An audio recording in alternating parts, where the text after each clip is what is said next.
Queridos irmãos e irmãs, primeira sexta-feira do mês de agosto, e nós celebramos o Sagrado Coração de Jesus. Ouvimos a palavra de Deus nesta noite, que nos exorta a predispormos o nosso coração à fidelidade aos mandamentos divinos. De fato, na primeira leitura, tirada do livro do Deuteronômio, nós ouvimos esta exortação viva: lembra-te, existe um único Deus, reconhece, pois, e grava no teu coração, um único é o Senhor. O Senhor é Deus lá em cima do céu e cá embaixo na terra. Não há outro além dele, guarda suas leis e seus mandamentos. Já no Antigo Testamento, Deus se revela próximo ao povo de Israel. E esta proximidade se desdobra em amor. O amor de Deus por seu povo se expressa em mandamentos. As leis do Antigo Testamento, o Decálogo, os 10 mandamentos, não são de modo algum uma ação arbitrária de Deus para cercear o seu povo, de modo algum. Os mandamentos não têm este sentido. Pelo contrário, Deus institui mandamentos porque ama o seu povo, quer corrigir o seu povo, orientar o seu povo no caminho da verdadeira vida, na fidelidade à aliança que Ele estabelece com o seu povo. Guarda, pois, os mandamentos divinos, que são a garantia da verdadeira vida que Deus manifesta ao seu povo. Meus irmãos e irmãs, no Novo Testamento, nós encontramos Jesus Cristo, que é a máxima revelação do amor de Deus por seu povo. Deus continua sempre de novo querendo salvar o povo. Deus continua querendo manifestar o seu amor, agora de modo perfeito, total, em seu Filho Jesus Cristo. Nós meditamos por este trecho do Evangelho de Mateus, precisamente no capítulo 16, meditamos Jesus que apresenta àqueles que o querem seguir o caminho da cruz. Este capítulo do Evangelho de Mateus apresenta para nós o mistério da cruz na vida do Messias Jesus Cristo. O capítulo começa com Jesus anunciando a sua paixão e morte de cruz. Isto gera em seus seguidores imediatos, os discípulos, uma certa perturbação. Jamais se concebia naquela época que o Messias enviado de Deus poderia passar pela cruz. Esperavam um Messias glorioso que fosse libertar o povo de Israel da sua condição de escravidão. Esperavam um Messias que pudesse ser um grande profeta, que manifestasse a glória de Deus, na linha dos grandes profetas do Antigo Testamento, sobretudo o profeta Elias, tido como o mais santo dos profetas. Outros esperavam um Messias que pudesse ser uma nova liderança política para reorganizar o povo de Deus, na linha de um novo rei Davi, um rei forte, poderoso, para libertar Israel. Esperavam até mesmo um Messias guerreiro, que fosse estabelecer, instaurar um tempo de paz, de justiça, de salvação, com base na luta, na força, na ponta da espada. Nada disso acontece no Messias Jesus, que se revela manso, humilde, assumindo a nossa condição humana se fazendo servidor da humanidade.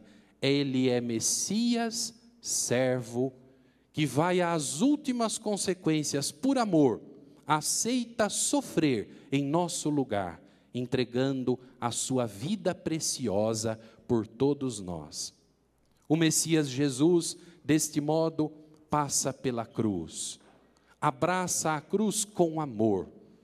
E o trecho do Evangelho, precisamente a metade deste capítulo de Mateus, nos fala de Jesus que convida ao discipulado, que é o caminho da cruz.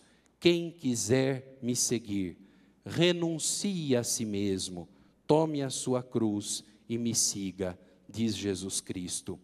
Este seguimento dele passa pela cruz. A cruz não é derrota, não é destruição. Em Jesus, a cruz é ato corajoso de entrega de vida por amor. A cruz é expressão de amor e de vitória da vida sobre a morte.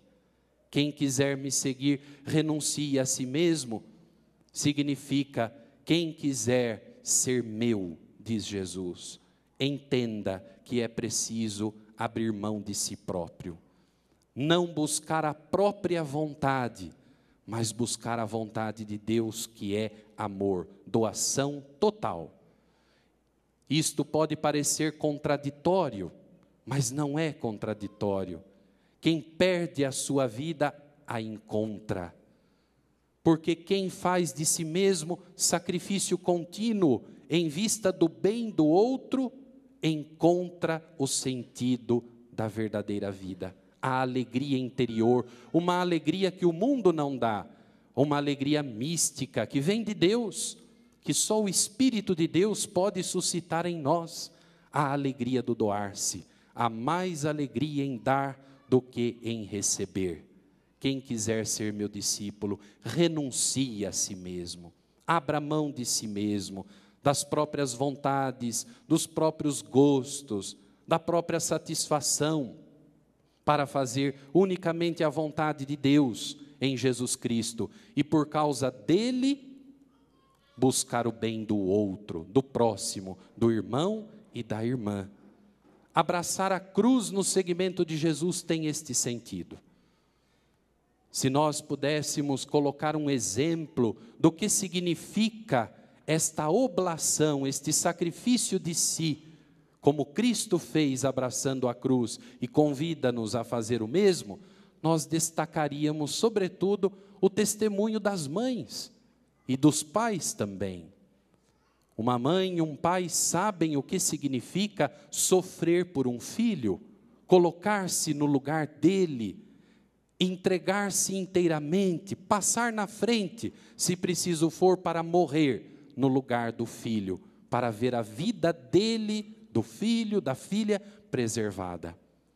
Este é o amor de Cristo, oblação, sacrifício, entrega. Ora, meus irmãos e irmãs, o coração de Jesus nos convida a não só entendermos o significado desta entrega e deste seguimento, deste discipulado, mas a vivenciarmos interiormente esta verdade que Jesus revelou para nós. Quem se doa, se salva nele.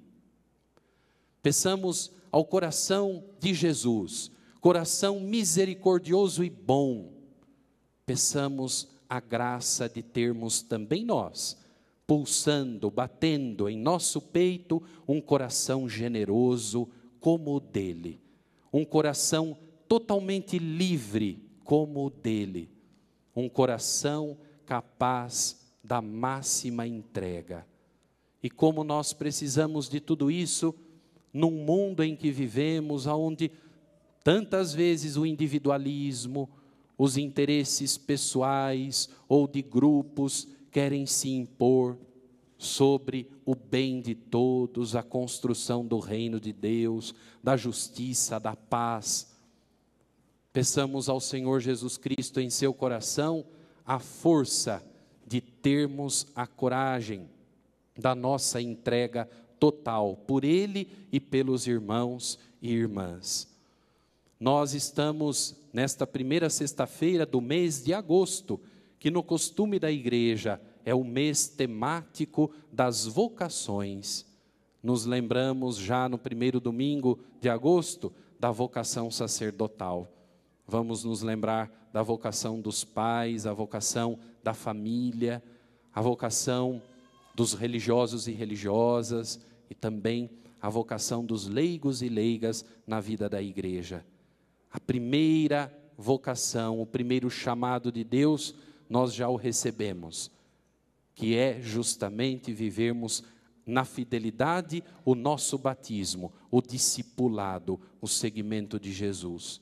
A partir disso, o Senhor vai suscitando em nós capacidades, dons, carismas, em vista do reino de Deus. E cada um de nós tem preciosidades que Deus mesmo plantou em nós, para o bem de todo o povo. Os dons que Deus plantou em mim, eu os coloco a serviço para o bem da comunidade de fé, a igreja. E assim com cada um, os dons que Deus plantou no seu coração, você os deve colocar a serviço para o bem de todos. E completando-nos reciprocamente uns aos outros, formamos o corpo de Cristo, aonde Ele é a cabeça, onde Ele é o coração também, que pulsa e que ama e que dá vida a este corpo todo, a igreja. Louvado seja nosso Senhor Jesus Cristo. Sempre seja louvado. Ó Jesus, manso e humilde de coração, fazei o nosso coração semelhante ao vosso.